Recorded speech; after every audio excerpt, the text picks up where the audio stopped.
Nous sommes de retour dans cette édition du 9 février 2024. Je vous remercie, si vous êtes avec nous, je vous remercie beaucoup pour votre fidélité. Et eh bien, il est désormais l'heure de retrouver Éric Galliègue. Bonjour Éric. Bonjour Louis-Antoine. Merci d'être avec nous ce matin, Éric. Vous êtes directeur de la recherche chez FU Advisor Valcan, avec nous tous les vendredis matins, et je vous en remercie. Éric, avant de rentrer dans le détail de l'actualité que vous avez sélectionnée pour nous, est-ce que vous pouvez nous rappeler la performance hebdomadaire des indices actions que vous suivez? Et je rappelle que c'est une performance calculée du jeudi au jeudi. C'est une performance qui est positive à nouveau. Donc, les actions américaines et européennes repartent à la hausse avec donc un gain entre 1 et 2% entre les deux rives de l'Atlantique, sachant que l'euro donc, a baissé à nouveau de 1% contre le dollar.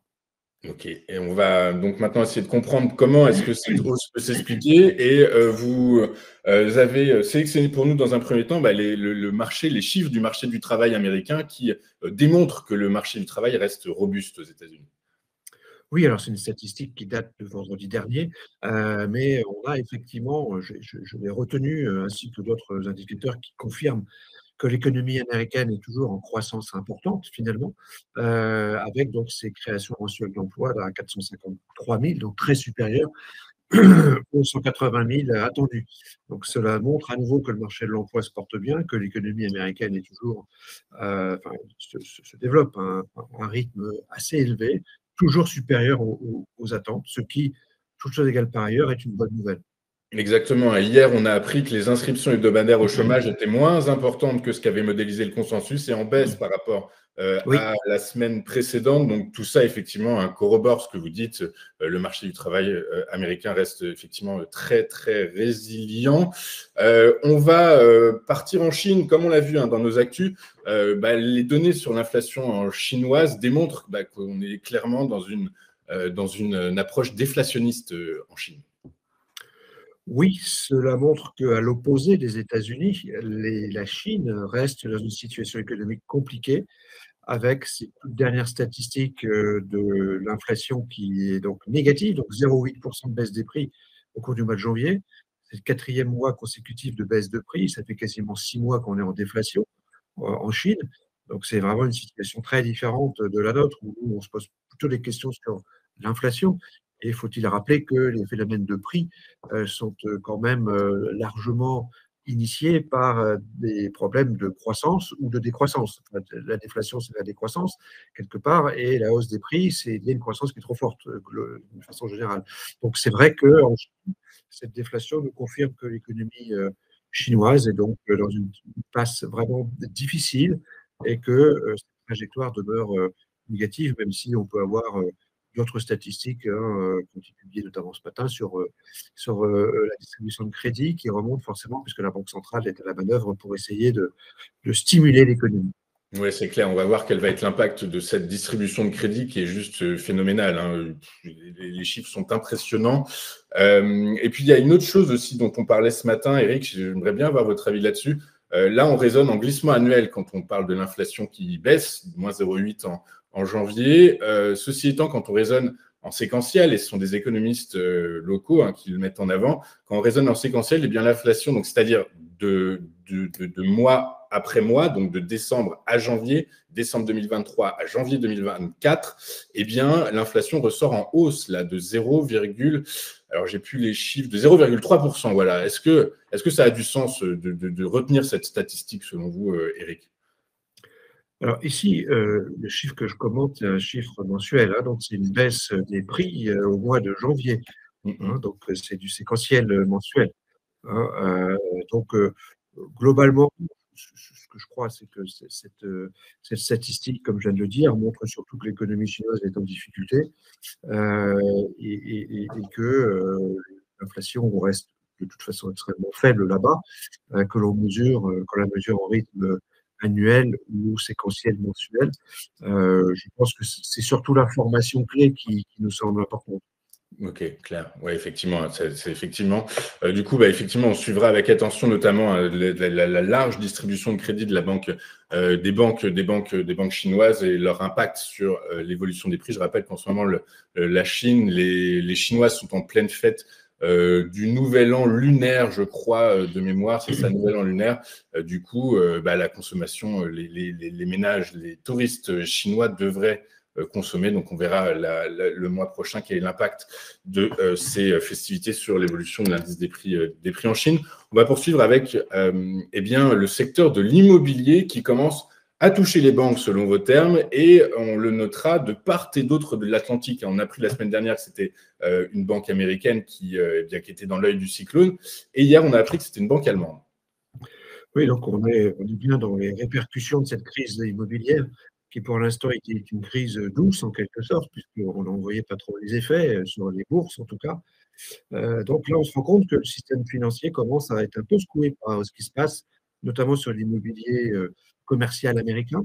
Le fait qu'il y ait une sorte de qu'il y ait une baisse de prix importante et un taux de vacances élevé dans les immeubles de bureaux américains, notamment par la généralisation du travail à distance, évidemment. Donc tout ceci, bien sûr, impacte les financeurs, donc les banques. Donc la Volksbank allemande a souffert, souffre beaucoup, parce qu'elle est exposée à cet immobilier. Les banques régionales américaines aussi, on en reparle à nouveau. Et donc, globalement, on voit sur le graphique du volume de vente des maisons anciennes aux États-Unis, la crise immobilière reste un risque majeur pour le scénario de marché. Ouais. Toutes les crises historiques sont liées à l'immobilier. Donc l'immobilier, c'est quand même un vrai sujet. C'est le premier actif des ménages. L'effet prix pourrait se faire sentir et amener donc effectivement des effets négatifs sur l'économie elle-même et aussi bien sûr sur la sphère financière. Oui, c'est la Deutsche. Alors, votre allemand est meilleur que le mien quasiment inexistant. La Deutsche Pfandbriefbank qui a, au T4 2023, augmenté de 100% ses provisions pour créances douteuses. Du coup, c'est un peu ça qui a mis les projecteurs sur cet établissement bancaire, qui est, je crois, le premier ou le deuxième établissement allemand spécial distributeur de crédit dans l'immobilier. Donc, c'est effectivement une donnée importante. Eric, on va finir le tour de votre actualité avec de la microéconomie et les bonnes publications, les excellentes même publications des entreprises aux États-Unis, puisqu'à plus de 80%, elles ont dépassé les attentes du consensus. Oui, donc c'est vrai que c'est ce graphique qui nous a mis la puce à l'oreille, comme on dit, ce graphique d'observation des révisions de bénéfices depuis 3 mois. On prend ici la moyenne des 2 exercices de prévision, donc 2023-2024 ou 2024-2025, suivant le fait que la société a publié ou pas. Mais globalement, vous voyez, c'est très impressionnant. C'est-à-dire qu'on a eu quelques mois de révision négative aux États-Unis. Je parle des bénéfices annuels, les bénéfices trimestriels apparaissent bien sûr implicitement là-dedans, mais je parle de bénéfices annuels qui me semblent plus crédibles que les bénéfices trimestriels. Et donc, les bénéfices annuels sont révisés plutôt en hausse aux États-Unis, ce qui n'est pas le cas chez nous pour l'instant, et ce qui est cohérent avec une conjoncture économique qui est plus favorable aux États-Unis qu'en Europe, dans la réalité, dans le présent comme dans l'avenir. C'est-à-dire que la croissance 2024 aux États-Unis va être beaucoup plus forte que la croissance 2024 en France ou en Europe.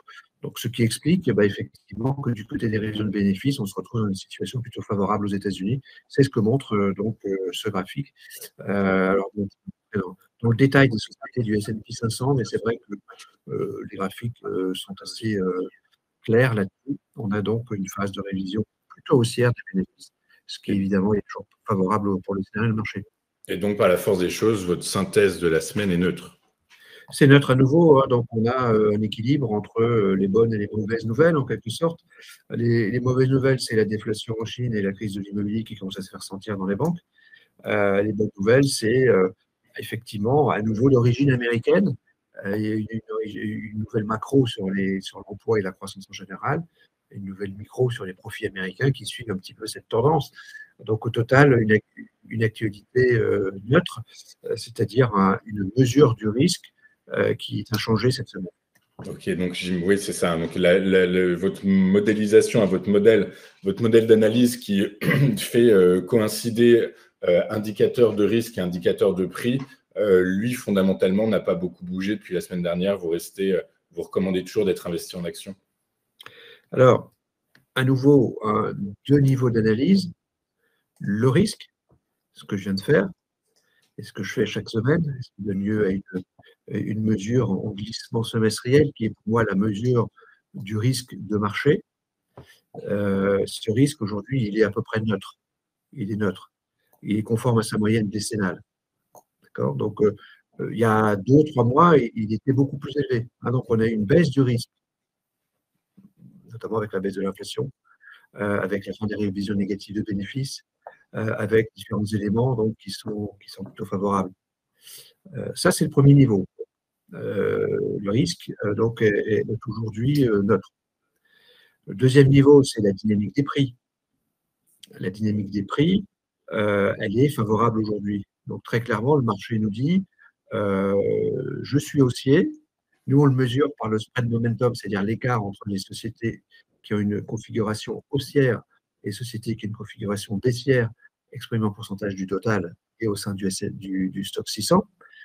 Donc, on est aujourd'hui sur une mesure donc, à 29%, ce qui est favorable, ce qui est positif. Nos autres indicateurs montrent aussi une tendance haussière. Donc, en termes, je dirais, de dynamique des prix, on se laisse porter, comme on dit. On est acheteur. Comme le risque est neutre, au total, on est investi sur les actions. Donc, vous l'avez compris, Eric se laisse porter actuellement et bien, je vous invite, selon ses recommandations, probablement à en faire de même. Merci beaucoup, Eric Galiec, d'être de votre œil, de vos analyses. Je rappelle que vous êtes directeur de la recherche chez FI Advisor Valcan, avec nous tous les vendredis. Et je vous en remercie. Je vous souhaite une excellente journée, Eric, et un très bon week-end. De notre côté, nous, on marque une dernière courte page de publicité et on se retrouve dans un instant pour la suite et la fin de cette édition du 9 février. À tout de suite.